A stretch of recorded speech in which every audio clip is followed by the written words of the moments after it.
how to enable debug logging on NetWorker VMware Protection solution with the vProxy appliance.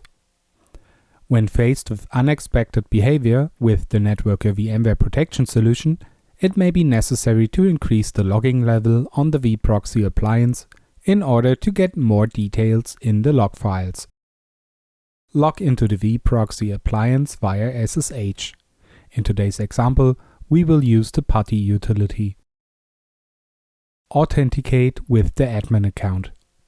Use the su command to switch users to the root account and provide the root password. Locate the service file for the relevant vProxy process. The service files are located in the usr lib systemd system directory. Locate the service file for the required process with the ls command. In this example, the vBackupD process log level will be raised from the default trace to debug. Edit the process file using the v utility. Navigate to the exec start line with the arrows and place the cursor at the end of the line. Hit the A character to append to the end of the line. Append the vBackupD parameter option. To save the changes, hit the escape key and then type column, W and Q. This will write the changes and quit out of the v-editor. Reload the daemon configuration changes with the systemctl daemon-reload command. The vBackupD service then needs to be restarted when there are no backups in progress. Once it is verified that there are no active backups, restart the daemon with the systemctl restart command. Confirm that the service is active with the systemctl status command. While the backup is running, or after the backup is completed, you can view the debug output in the vbackup-engine log file.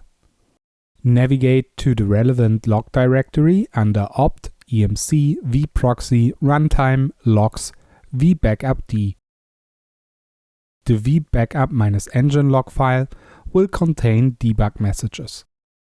Once the symptom is reproduced, you can disable the debug by removing the vbackupd parameter option in the vbackupd.service file. Navigate to the exec start line with the arrows and place the cursor at the end of the line. Hit the X key to remove the program log level equals debug characters from the line. To save the changes, hit the escape key and type :WQ. This will write the changes and quit out of the v-editor. Reload the daemon configuration changes with the systemctl daemon-reload command. The vBackupD service then needs to be restarted when there are no backups in progress. Once it is verified that there are no active backups, restart the daemon with the systemctl restart command. Confirm the service is active with the systemctl status command. For further information, refer to the Dell knowledge base article 522250 and the Dell NetWorker VMware Integration Guide. Thank you for watching.